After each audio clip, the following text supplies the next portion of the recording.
সুপ্রিয় শিক্ষার্থীবৃন্দ, আসসালামু আলাইকুম সবাইকে। প্রতিদিনের মতো আজকেও আমি তোমাদের সামনে হাজির হলাম।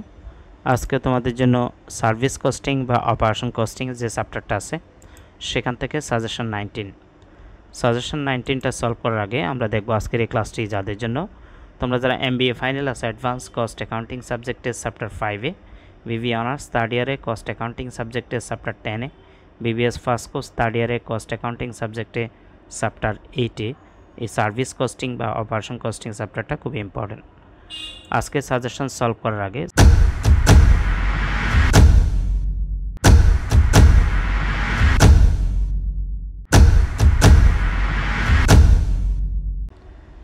খেয়াল করে স্ক্রিনে আমরা সাজেশন 19-এর প্রশ্নটা নিয়ে আসলাম।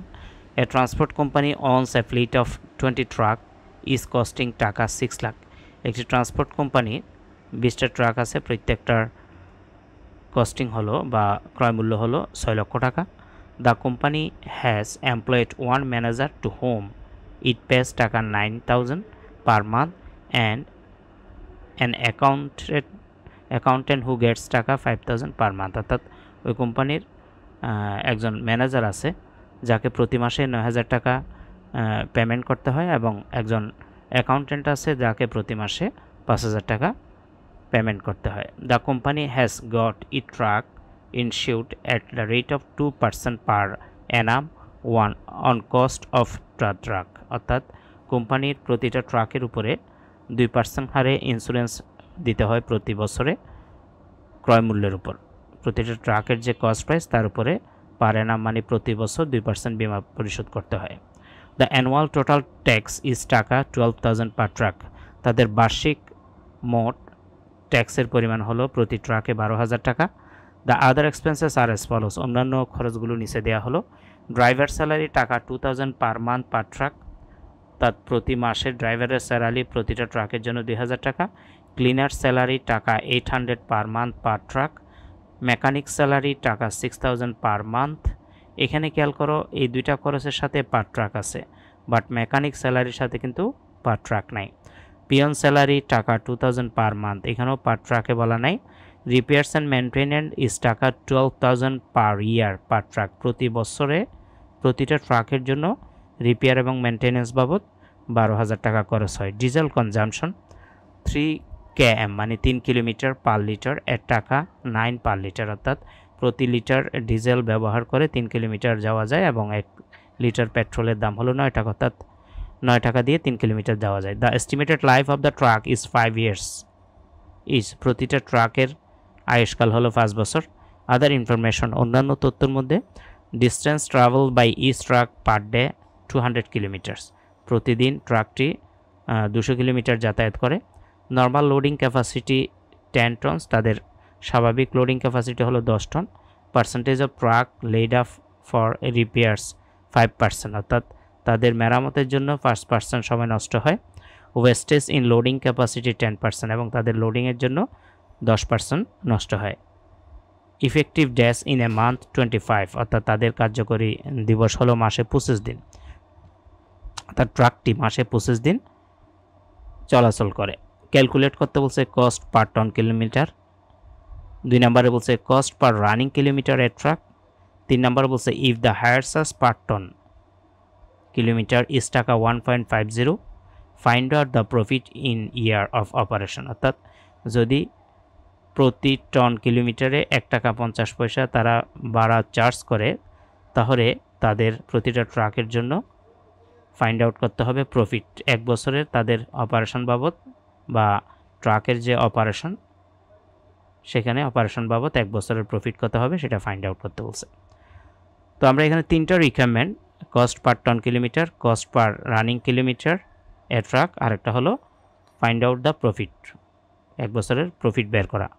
তো প্রথমে আমরা উপরে ওয়ার্কিংসগুলো করে নিলাম। 1 নম্বরে রানিং কিলোমিটার পার মান্থ বের করব। রানিং কিলোমিটার পার মান্থে বের করতে হলে আমাদের যে ডিস্টেন্স আছে সেটাকে নাম্বার অফ ওয়ার্কিং ডেজ দিয়ে গুণ দিতে হবে।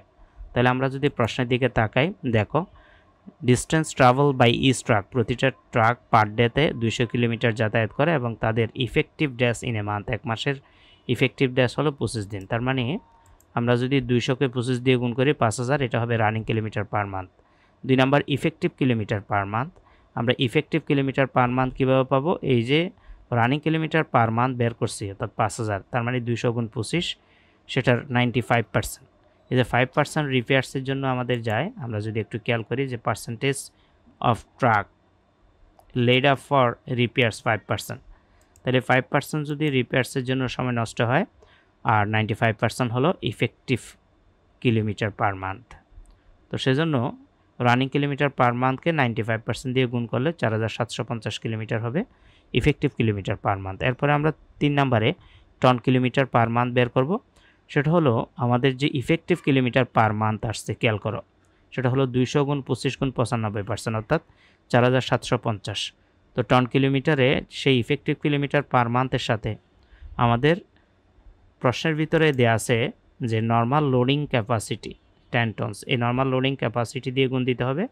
আর লোডিং ক্যাপাসিটি যে তাদের যে 10% ওয়েস্টেজ হয়েছিল, সেই ওয়েস্টেজের অংশ বাদ দিলে 100 থেকে এই 90% হবে টন কিলোমিটার পার মান্থ।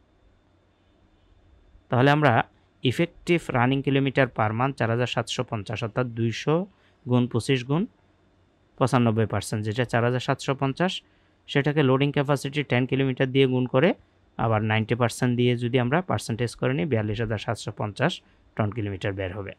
তাহলে এটা 90% কীভাবে আসলো? আমরা আবার খেয়াল করি প্রশ্নে যে নর্মাল লোডিং ক্যাপাসিটি 10 টনস এবং পার্সেন্টেজের ক্ষেত্রে ওয়েস্টেজের জন্য যে লোডিং ক্যাপাসিটির ক্ষেত্রে 10% নষ্ট হয়েছিল, লোডিং ক্যাপাসিটিতে ওয়েস্টেজ হয়েছিল 10%, তাহলে 100 থেকে 10% চলে গেলে 90। আর নর্মাল লোডিং ক্যাপাসিটি 10 টনস, এই যে নর্মাল লোডিং ক্যাপাসিটি এটা হলো 10 টনসের, আর 90% হলো ওয়েস্টেজের 10% বাদ দিয়ে। তাহলে এই ওয়ার্কিংগুলো আমরা করে নেওয়ার পরে আমরা এখন মূল কাজে আসবো। A transport company operating cost sheet, particular cost per month per ট্রাকের একটা কলাম হবে, কস্ট পার ইফেক্টিভ কিলোমিটার, আর একটা হলো কস্ট পার টন কিলোমিটার। তো প্রথমে আমরা ফিক্সড কস্টগুলো বের করব। যেমন ম্যানেজার স্যালারি প্রশ্নে দেওয়া আছে 9000 টাকা। তো এই যে প্রশ্নের ভিতরে ম্যানেজার স্যালারি 9000 আছে, এটা কিন্তু তাদের টোটাল 20টা যে ট্রাক আছে 20টার জন্য, কারণ ম্যানেজার স্যালারির পাশে পার ট্রাক কিন্তু লেখা নাই। আমরা প্রশ্নের দিকে তাকাইলে দেখতে পাই যে the company has employed 1 manager, কোম্পানির একজন ম্যানেজার আছে, টু হোম, যাকে ইট পেস টাকা 9000 পার মান্থ। তাহলে 20টা ট্রাকের জন্য 9000 টাকা দিলে আমরা একটা ট্রাকের ব্যয় যদি বের করি, এই 9000কে 20 দিয়ে ভাগ করতে হবে। ঠিক একইভাবে অ্যাকাউন্টেন্টকেও পার মান্থে দিচ্ছে 5000, এই 5000কেও 20 দিয়ে ভাগ করতে হবে। তো এখানে দেখো ম্যানেজার স্যালারি 9000 আর 20 হলো 20টা ট্রাক, তাইলে একটা ট্রাকের পার ট্রাকের এক মাসের খরচ চলে আসবে ম্যানেজার স্যালারি বাবদ 450। অ্যাকাউন্ট্যান্ট স্যালারির ক্ষেত্রে 5000 টাকা আছে, সেটাকে 20টা ট্রাক দিয়ে ভাগ করলে 250। পিয়ন স্যালারি আছে, সেখানেও 2000 টাকা, সেটাকেও 20টা ট্রাক দিয়ে ভাগ করলে একটা ট্রাকের পার মান্থের কস্ট চলে আসবে পিয়ন স্যালারি বাবদ 100 টাকা। বাট ইন্স্যুরেন্সের ক্ষেত্রে বলা আছে যে 2% কস্টের উপর ধরবে, তাইলে একটা ট্রাকের কস্ট কিন্তু প্রশ্নে দেওয়া আছে 6 লক্ষ টাকা। এই প্রথম লাইনে আছে, দেখো, a transport company owns a fleet of 20 truck is costing taka 6 lakh. এই 6 লাখের উপরে আমাকে 2% ইন্স্যুরেন্স ধরতে হবে। তাহলে 6 লাখের 2% করলে যত আসে, 6 লাখের 2% 12,000 টাকা। আর ইন্স্যুরেন্স যেহেতু পার ইয়ারে বলছে, সেজন্য 12 মাস দিয়ে ভাগ করে 1 মাসের ইন্স্যুরেন্স 1000 টাকা বের করে নিলাম আমরা যদি প্রশ্নের দিকে তাকাই, দেখো ইন্স্যুরেন্সের যে কথাটা বলছে সেখানে কিন্তু পার ইয়ার লেখা আছে, এই যে পার অ্যানাম, এখান থেকে খেয়াল করো। The company has got its truck insured at the rate of 2% per annum, তাহলে প্রতি বছরের 2%। তো প্রতি বছরকে প্রতি মাসে আনতে হলে 12 মাস দিয়ে ভাগ করে 1 মাসে পাইলাম। ট্যাক্সের টাকা প্রতি বছরে দেওয়া আছে, সেটাকেও 12 মাস দিয়ে ভাগ করব, অর্থাৎ যেখানে পার ইয়ার বা পার অ্যানাম লেখা থাকবে খরচের ক্ষেত্রে, সেটাকে আমরা কি করব, 12 দিয়ে ভাগ করে 1 মাসে নিয়ে আসব। ড্রাইভার স্যালারি এটা কিন্তু পার মান্থে বলা আছে এবং পার ট্যাক্সিতে বলা আছে। তাহলে আমরা এই ড্রাইভার স্যালারি যদি তাকাই, দেখো তো টাকা 2000 পার মান্থ পার ট্রাক, অর্থাৎ প্রতি মাসে একটা ট্রাকের জন্য, সেজন্য এটা সরাসরি বসে যাবে, ঠিক আছে। তাহলে ড্রাইভার স্যালারিটা কোনো কিছু দিয়ে ভাগ না হয়ে সরাসরি আসার কারণ হলো এটা পার মান্থেও বলা আছে, আবার পার ট্রাকেও বলা আছে। এখন এটার বাকি অংশ আমরা পেজ 3-তে গেলাম, পেজ 3-তে সেটার বাকি অংশ নিয়ে আসলাম। ক্লিনার স্যালারি 800 টাকা, সেটাও পার মান্থ পার ট্রাক লেখা আছে। মেকানিক স্যালারি কিন্তু পার মান্থ আছে, বাট পার ট্রাক নাই। প্রশ্নে যদি তুমি তাকাও, মেকানিক স্যালারির পাশে দেখো টাকা 6000 পার মান্থ বা পার ট্রাক কিন্তু লেখা নাই। এই 6000 টাকা টোটাল কিন্তু 20টা ট্রাকের জন্য মেকানিককে স্যালারি দেয়। তাহলে একটা ট্রাকের ব্যয় বের করতে হলে 20 দিয়ে ভাগ করে একটা ট্রাকের জন্য মেকানিক বাবদ 300 টাকা খরচ হয়। রিপেয়ার্স অ্যান্ড মেনটেন্যান্স এটা কিন্তু পার ইয়ারে বলা আছে। আমরা যদি প্রশ্নে দেখি যে রিপেয়ার্স অ্যান্ড মেনটেন্যান্স ইজ টাকা 12,000 পার ইয়ার পার ট্রাক বলা থাকাতে 20 দিয়ে ভাগ হবে না, বাট পার ইয়ার বলছে সেটাকে, সেজন্য মাসে আনার জন্য 12 মাস দিয়ে ভাগ করে এক মাসে আমরা নিয়ে আসলাম 1000 টাকা। ডেপ্রিসিয়েশন 6 লাখ টাকা কস্ট প্রাইস একটা ট্রাকের দাম, সেটাকে তার আয়ুষ্কাল 5 বছর। 6 লাখ টাকাকে 5 বছর দিয়ে ভাগ করলে 1 বছরে আসবে।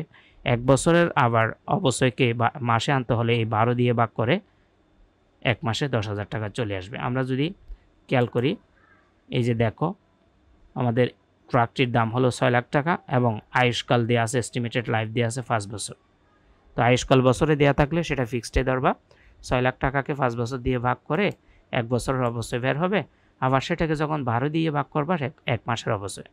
এখন সবগুলো ফিক্স কস্ট যোগ করলে 16,900, অর্থাৎ প্রিভিয়াস পেজে এখান থেকেই শুরু করবে 450, 250, 100, 1000, 1000, 2000, ঠিক আছে। তার সাথে 800, 300, 1000, 10,000 যোগ করে 16,900। এই 16,900 টাকা টোটাল ফিক্স কস্ট। এটাকে আমরা কস্ট পার ইফেক্টিভ কিলোমিটারে যদি বের করতে চাই, অর্থাৎ কস্ট পার ইফেক্টিভ কিলোমিটারে আমরা যদি বের করতে চাই, সেটার সূত্র হবে total fix cost divided effective kilometre per month. তাহলে তুমি প্রিভিয়াস পেজে কিন্তু ইফেক্টিভ কিলোমিটার পার মান্থ বের করছো কত, এই যে ইফেক্টিভ কিলোমিটার পার মান্থ 4750, ঠিক আছে। এখন এই 4750 দিয়ে টোটাল ফিক্স কস্ট 16,900কে ভাগ করো, দেখবা 3.5579 চলে আসবে কস্ট পার ইফেক্টিভ কিলোমিটার। আবার এই 16,900 টোটাল ফিক্স কস্টকে তুমি যদি কস্ট পার ইফেক্টিভ টন কিলোমিটারে বের করতে চাও, তাহলে সেটা হবে কি, সূত্রটা হবে এরকম যে total fix cost divided by effective ton kilometre. তো ইফেক্টিভ টন কিলোমিটারও কিন্তু আমরা ওয়ার্কিংস 3 করে বের করছি 42,750, অর্থাৎ ইফেক্টিভ টন কিলোমিটার এই 42,750 16,900কে ভাগ করলে 0.3953 হবে, ঠিক আছে। এখন আমরা যাব ভেরিয়েবল কস্টের ক্ষেত্রে। ভেরিয়েবল কস্টে শুধু একটা খরচ আছে, ডিজেল কস্ট। আমরা যদি প্রশ্নের মধ্যে দেখি, বলা আছে diesel consumption 3 kilometre per litre এর টাকা 9 পার লিটার, অর্থাৎ ডিজেল কনজামশন বাবদ 3 কিলোমিটারে 1 লিটারের জন্য 1 লিটার দিয়ে 3 কিলোমিটার যায়। তাইলে 3 কিলোমিটার যদি 1 লিটার দিয়ে যায়, আবার 1 লিটারের দাম যদি 9 টাকা হয়, তার মানে 9 টাকা দিয়ে 3 কিলোমিটার, তাহলে 1 কিলোমিটারের ব্যয় বের করতে হলে এই 9 টাকাকে আমরা কি করব, 3 কিলোমিটার দিয়ে ভাগ করব। তাহলে 9কে 3 দিয়ে ভাগ করলে 1 কিলোমিটারের ব্যয় পাবো, সেটাকে 5000 দিয়ে গুণ করলে আমরা 1 মাসের ডিজেল কস্ট পেয়ে যাব। 5000 দিয়ে কেন গুণ করলাম, তুমি যদি প্রশ্নে দেখো যে 5000 কিলোমিটার নর্মালি কি হয়, চলাচল করে। আমাদের প্রশ্নে যদি আমরা তাকাই, আমরা যে ওয়ার্কিং করছি সেখানে যদি তাকাই প্রিভিয়াস পেজে, দেখো রানিং কিলোমিটার পার মান্থ যে বের করছিলাম 200 গুণ 25 5000, এই রানিং কিলোমিটার পার মান্থ দিয়ে তুমি যখন গুণ করবা ডিজেল কস্টকে 15,000 টাকা পাবা। এই 15,000 টাকাকে তুমি যদি variable cost per effective kilometre বের করতে চাও, তাহলে এটা সূত্র হবে ওই 15,000 যেটা আসছে পার মান্থের খরচ, সেটাকে cost per effective kilometre, cost per effective kilometre 4750 দিয়ে ভাগ করলে 3.1579 আসবে। আবার 15,000 টাকাকে কস্ট পার টন কিলোমিটার 42,750 দিয়ে ভাগ করলে cost per effective ton kilometre ভেরিয়েবলের পেয়ে যাবা 0.3509। এখন আমরা যোগ করব 3.5579 এবং 3.1579 যোগ করলে 6.7158 এবং টন কিলোমিটারের এখানে 0.3953 এবং 0.3509 যোগ করলে 0.7462। এটা হবে আমাদের টোটাল কস্ট। তো রিকোয়ারমেন্ট 1-এ কস্ট পার টন কিলোমিটার যেটা আমরা লাস্টে বের করছি 0.7462 পেয়ে গেলাম, আর কস্ট পার রানিং কিলোমিটার সেটা হলো 6.7158, 2 নম্বরে অ্যান্সার পেয়ে গেলাম। 3 নম্বরে বের করতে বলছে যে টোটাল প্রফিট কত হবে। আমরা যদি প্রশ্নের দিকে তাকাই, দেখো if the hire charge per ton kilometre is টাকা 1.50। যদি হায়ার চার্জ প্রতি টন কিলোমিটার 1 টাকা 50 পয়সা হয়, find out the profit in year of operation. 1 বছরের তাদের প্রফিট কত হবে দেখো। তার মানে আমরা যদি এখানে টোটাল প্রফিট বের করতে চাই, টোটাল প্রফিট প্রথমে প্রফিট পার টন আগে বের করতে হবে। প্রফিট পার টন বের করার সূত্র হলো যে হায়ার চার্জ থেকে কস্ট পার টনটা মাইনাস করতে হবে। তাহলে হায়ার চার্জ প্রশ্নে দিয়ে দিছে 1.50, সেখান থেকে লেস বা মাইনাস করতে হবে cost per ton. Cost per ton কিন্তু আমরা একদম এই যে কস্ট পার টন কিলোমিটার লাস্টে বের করছি 0.7462, এটা মাইনাস করে দিলে প্রফিট পার টন হবে 0.7538। এই 0.7538কে এখান থেকে প্রফিট পার টন থেকে টোটাল প্রফিট বের করব। তো টোটাল প্রফিটের সূত্র হলো profit per ton into total kilometre month into 12 month into number of truck. আবার একটু খেয়াল করে কি বলছে, টোটাল প্রফিটের সূত্র profit ton kilometre into ton kilometre per month into 12 month into number of truck. তাহলে আমাদের প্রশ্নে আমি যে সূত্র বলছি, আবার সূত্রটা খেয়াল করো, টোটাল প্রফিট সমান কি বলছি, প্রফিট পার টন। তাহলে প্রফিট পার টন কত পাইছে 0.7538 ইন্টু বলছি কি ton kilometre per month. Ton kilometre per month কিন্তু আমরা 42,750 ওয়ার্কিং 3 করে বের করছি প্রিভিয়াস পেজে, into number of month 12 month, 1 বছর সমান যেহেতু 12 মাস, ইন্টু নাম্বার অফ ট্রাক, যেহেতু এই অঙ্কে টোটাল ট্রাকের সংখ্যা 20, এটা দিয়ে গুণ দিলে আমরা টোটাল প্রফিট পেয়ে যাব 77,33,988 টাকা। তো এই ছিল আমাদের আজকের ক্লাসটি ভালো লাগলে অবশ্যই লাইক কমেন্ট শেয়ার করবা। চ্যানেলটাতে নতুন হয়ে থাকলে চ্যানেলটা সাবস্ক্রাইব করে রাখবা। আর ক্লাসটা যদি পেজে দেখা থাকো অবশ্যই পেজে ফলো দিয়ে রাখবা, কারণ পেজে সবচাইতে ইম্পর্টেন্ট অঙ্কগুলো আমরা আপলোড দিয়ে থাকি। সবার জন্য শুভকামনা রইল। আসসালামু আলাইকুম ওয়া রাহমাতুল্লাহি ওয়া বারাকাতুহু।